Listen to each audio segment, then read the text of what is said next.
রাতের আধারে এনসিপির নেতারা দেখছি এসব ব্যবসায়ীদের বা ব্যবসায়ী গ্রুপদের সাথে দহরম মহরম সম্পর্ক, হয়তো রাতের আধারে হয়তো ওই আপনার দল চালানোর জন্য যা যা রসদ দরকার সেগুলো দিচ্ছে। এরকমের ডাহা মিথ্যা কথা একটা ফারুক ভাইয়ের মতো নেতা, যিনি আমাদের দীর্ঘদিনের সহযোদ্ধা 18 সাল থেকে, আমি আপনাদের ফ্লোরের মালিক রূপায়ণ না ধরে নিলাম, নো প্রবলেম, কিন্তু আপনারা তো রূপায়ণ টাওয়ারে বিল্ডিং আপনাদের অফিস আগে শেষ করতে দেন ভাই, শেষ করুক প্লিজ। আমি কি ফারুক ভাইকে একটা প্রশ্ন করতে পারি? এর পাশাপাশি যারা শাহবাগ কায়েম করছিল তাদেরও আপনারা বিচার চান কিনা? শাহবাগ যারা কায়েম করছিল ফেসিবাদ শাহবাগের মাধ্যমে, তাদেরও আপনারা বিচার চান? তারা কারা পরিষ্কার ভাবে বলেন ভাই। শাহবাগ বলতে তো এখন এনসিপিও চলে আসছে।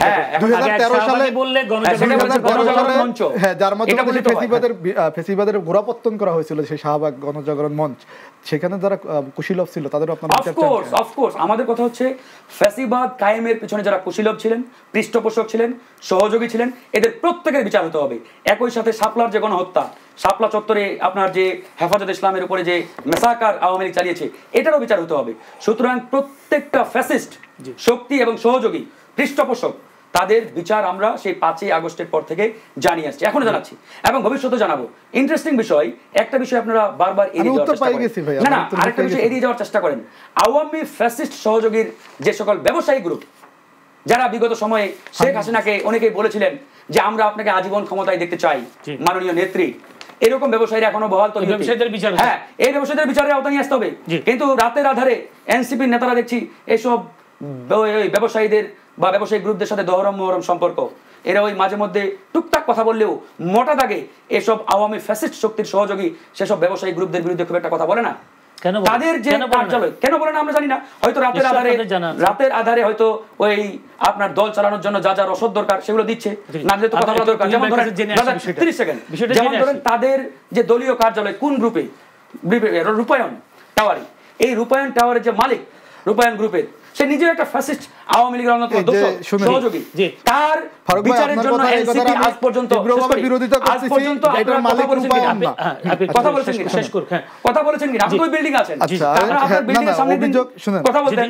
দুই ভাই যদি এই প্রশ্নের উত্তরটা দেন, আমি প্রশ্নটা শুরু করে দেই, আপনি তা উত্তর দিতে সহজ হবে।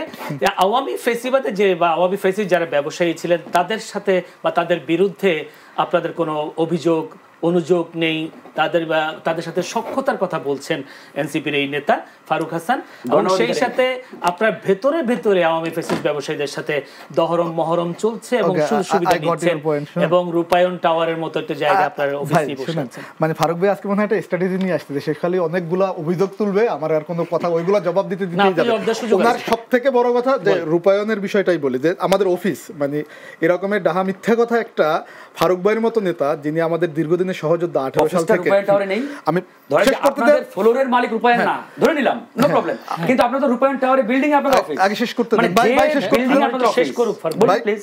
ইন্টারফেয়ার করেন না, মানে এরকমের হলো যে মানে এটাকে বলবো আমি যে এটা এক প্রকার সত্যিকার অর্থে নোংরামি, কারণ হয়তো ক্লিপ উনি এটুকু ছেড়ে ওনারটুকুই দেখাবে। দেখেন রূপায়ণ টাওয়ার হলো একটা গ্রুপ অফ কোম্পানি, তারা ডেভেলপ করে বিল্ডিং। এখন আপনার এই যে চ্যানেল এস, এই জমিটা ধরেন আপনার, সে ডেভেলপ করছে, ডেভেলপ করার পরে একটা পার্টনারশিপ হয় যে আপনি মালিক অনুযায়ী একটুকু পাবেন আর তার অতটুকু, রূপায়ণের যতটুকু মালিকানা ছিল রূপায়ণ কিন্তু তার সেল করে দিছে, এবং ওখানে একটা তার পত্রিকা আছে দেশ রূপান্তরে, একটা ফ্লোর তার, ওটাও সম্ভবত হলো সে সেল করে দিছে, তার কাছ থেকে আবার নিয়ে নিছে।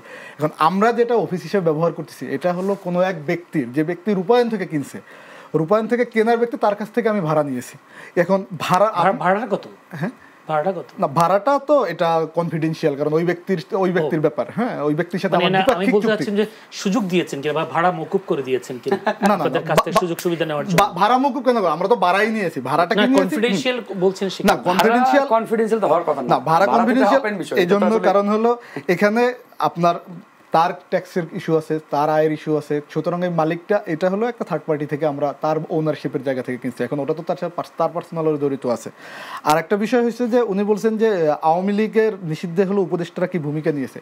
উনি তো মানে সব কিছু ফেসবুক নির্ভর কথা বললেন, তবে উনি মাহফুজ আলমের ওই স্ট্যাটাসটা মনে হয় সম্ভবত দেখেননি, যে আওয়ামী লীগ নিষিদ্ধের ব্যাপারে যখন বারবার প্রস্তাব তোলা হয়েছে, 3 জন ছাত্র উপদেষ্টা ছিলেন, এখন 2 জন আছেন তারা, এবং 2 জন বাকি উপদেষ্টা, অর্থাৎ একজন মারা গেছেন, উনি বলছেন 2 জন আইনজীবী কেন্দ্রিক উপদেষ্টা একজন মারা গেছেন আর একজন আছেন, এরা বাদে বাকি কেউ আওয়ামী লীগ নিষিদ্ধ চায় নাই।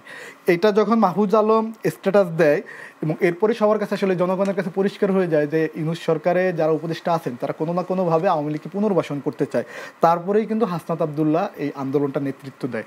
এখন আমাদের 24 অভ্যুত্থানে কিন্তু ফারুক ভাইরা একটা বড় শক্তি, তারাও আমাদের সাথে আন্দোলনের শক্তি ছিলেন, তারা একসাথে রাজপথে, আমরা একসাথে আন্দোলন করছি। ফারুক ভাই আমি একসময় একই দল করতাম। দেখেন ওনারা যখন পল্টনের রাজনৈতিক ডাক দিয়েছে তখন কিন্তু ওনাদের সাথে অন্যান্য রাজনৈতিক দলগুলো আসে নাই, আমাদের কাছে এই জন্যই আসছে, আমাদের কাছে আস্থা পায়, কারণ আমরা নামি মানুষের জন্য, আমরা রাজনীতি